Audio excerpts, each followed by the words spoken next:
Hey guys, what's up? Today I'm gonna rank every single JRPG released on the Xbox 360. A very infamous console when it comes to JRPGs because of its limited amount of JRPGs released for it. But believe it or not, there are more than 20, fortunately. And for this video I'm not going to include the digital only JRPGs that we got, which are like 3 I believe, according to my research. One of them is Stranger of Sword City, released also on the PlayStation Vita. We also got Phantasy Star Universe Ambition of the Illuminus, which I played on the PlayStation 2 physically. And last but not least, there's the remake of Half Minute Hero. This is a game I played originally on the PSP. There's also a physical release on that console. Anyway, with those games out of the way, let's get into the physical JRPGs on the Xbox 360.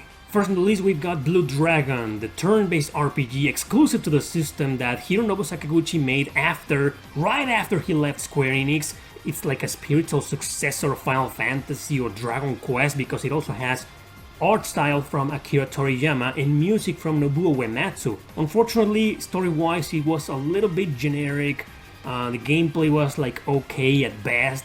You know what, I enjoyed this game, I really enjoyed the adventure. I made it all the way through the end, never beat it because the final boss kicked the shit out of me, but I played the full adventure, fortunately, and never beat it. And I gotta say that it is a very good game. Nowadays it's more like a forgotten gem. It's no masterpiece. I wish it could have been better, but in my opinion it's far from being a bad game. I'm gonna rank Blue Dragon on the B. Next up we've got Culdcept Saga. That's part of the Culdcept games, card-based games, but they made 2 that are a little bit like, well, strategy RPGs. One of them is on the 3DS and the other one here it is on the Xbox 360. And yes, it plays like in these boards and you gotta walk around like in circles, even though these are like squares or rectangles, these boards. And you gotta choose cards, position them to acquire territories and defend against your enemies, or use these other cards to fight against the cards of your enemies. You know, it starts off pretty cool and interesting, but because the battles take forever and the battle mechanics are not that interesting in my opinion, at least not for me, the game gets boring pretty quickly, but maybe not boring, let's just say repetitive, like very repetitive and kind of tiresome to play. Culdcept Saga even has a story mode and heavy on the dialogue, not exactly visual novel style, but a lot of dialogue, a lot of conversations and scenes. And honestly, it's just not a very interesting story. It looks great, the game looks great, good graphics for the Xbox 360, but honestly, it's just not a great game. Let's just leave it at that. It's not a bad game at all.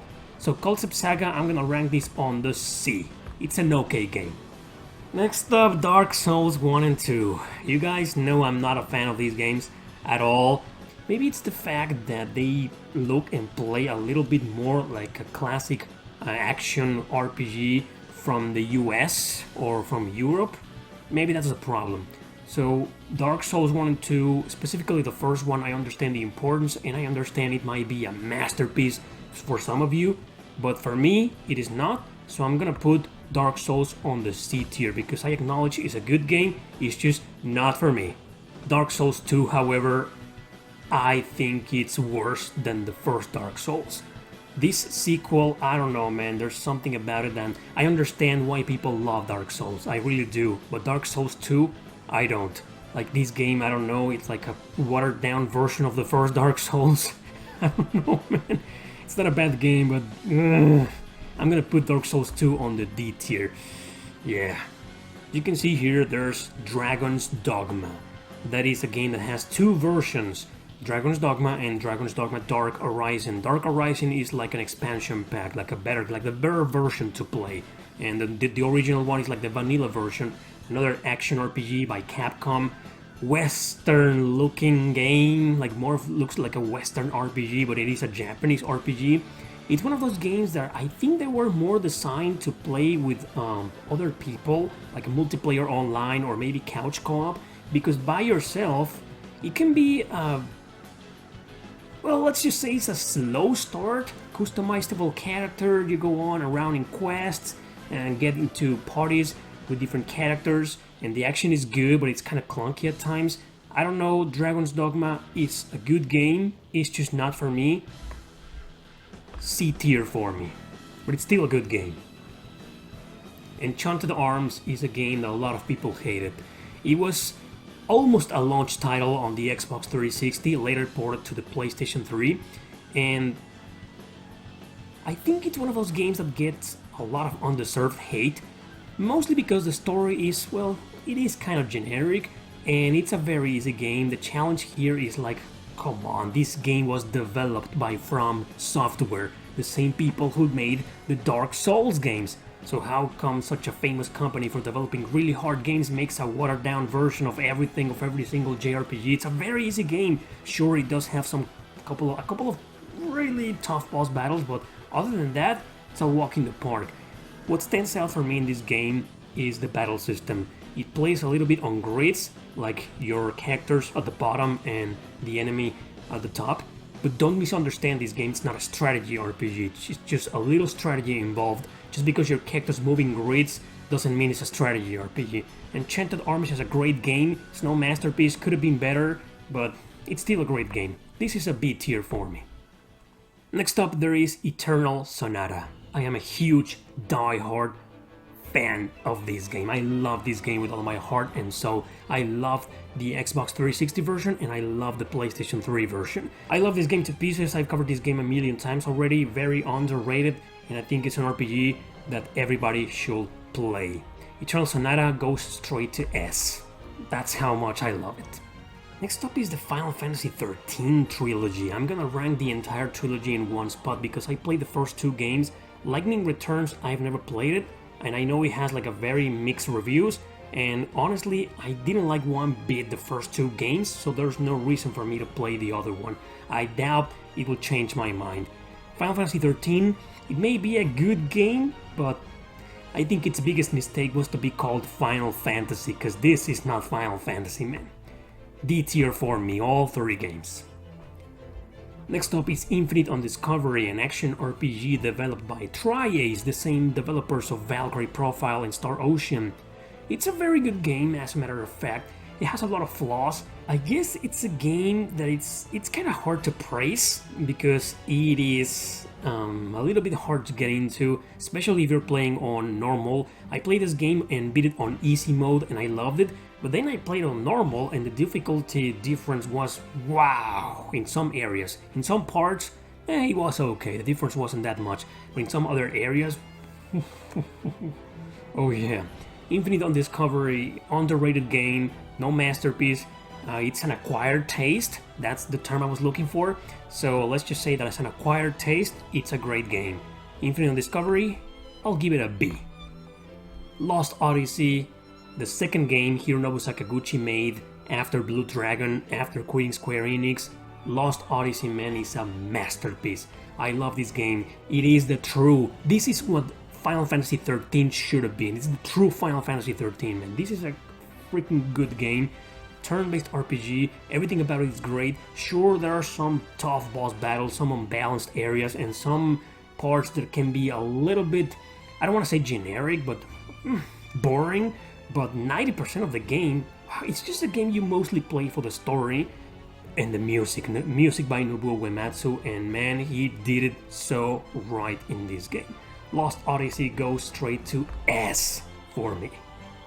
And look what we have here, NieR, my favorite RPG on the PlayStation 3 and probably one of my absolute all-time favorite action RPGs, man.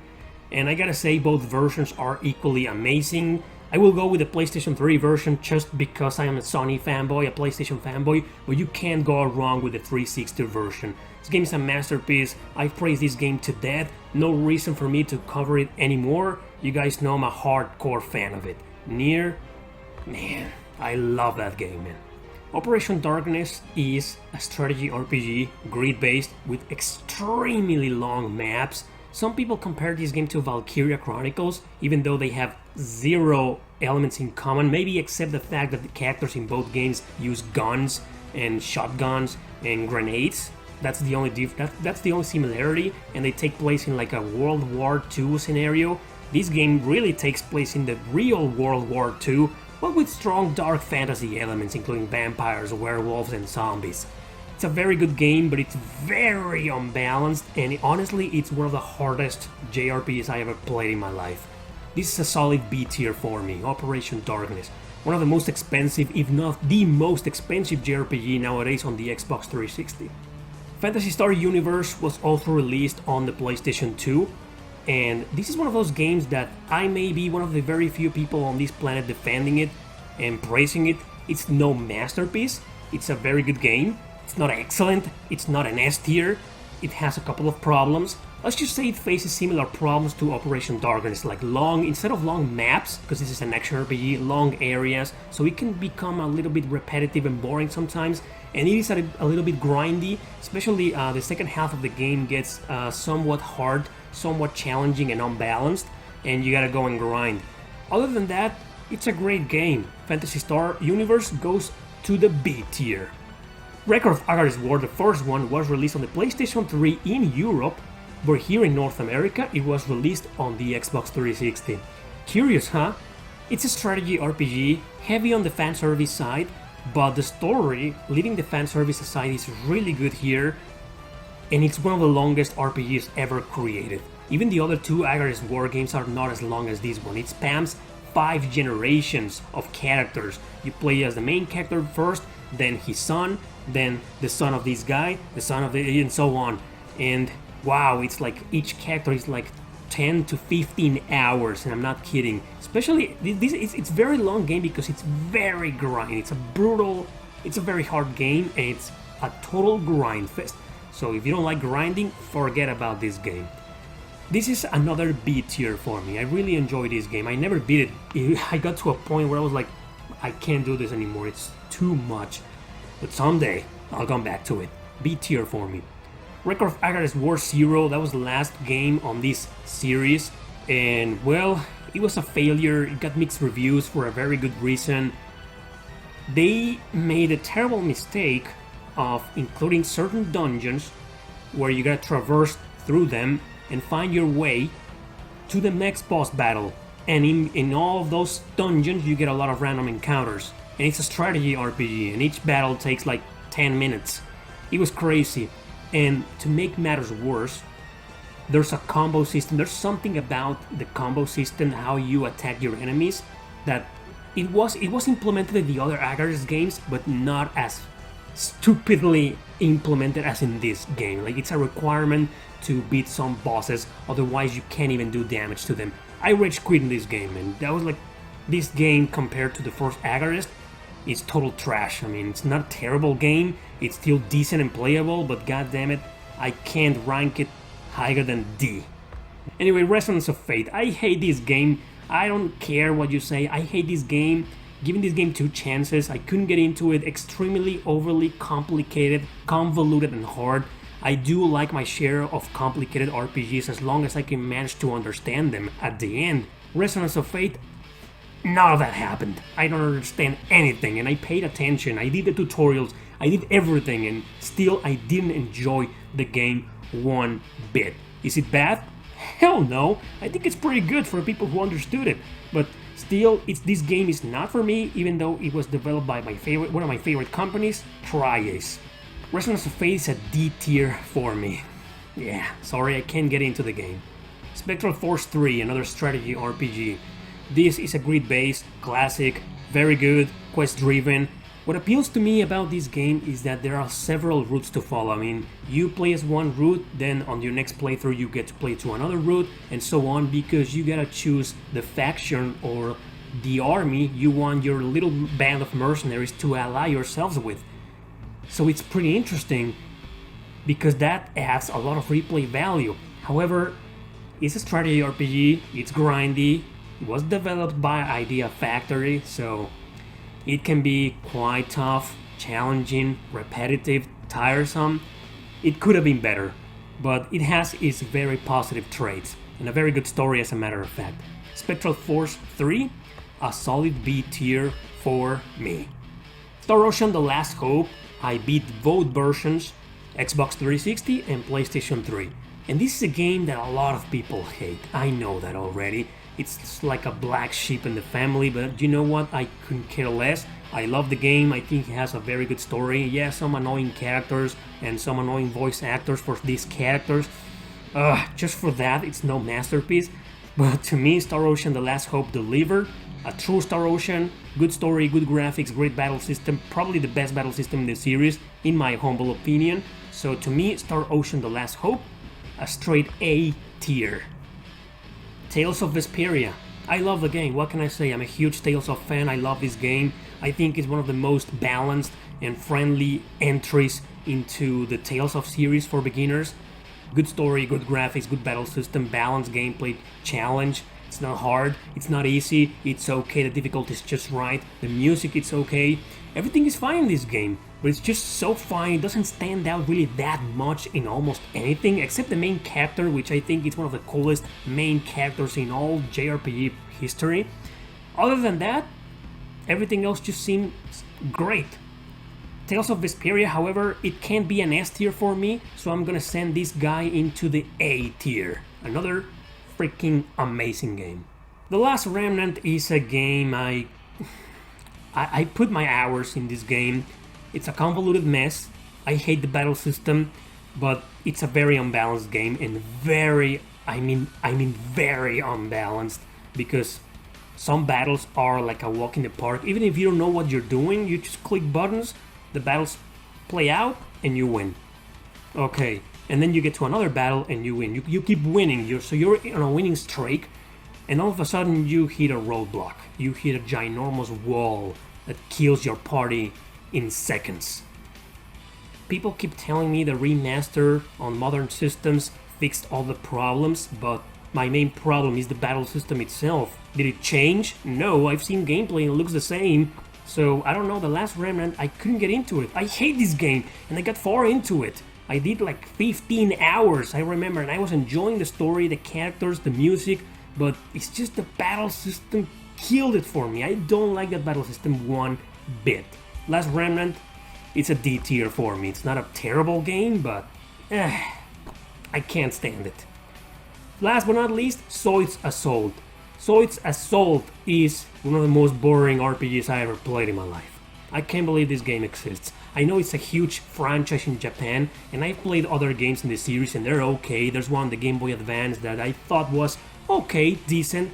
This piece of trash might be the absolute worst JRPG on the Xbox 360. It's not absolutely terrible, because I understand that if you're into the mechs and there are these robots and these machines and tanks and warfare, you might enjoy it. But maybe, even if you're into that, I don't think you're gonna love it. Trust me, this game is bad. Zoid's Assault is the only E tier in this list.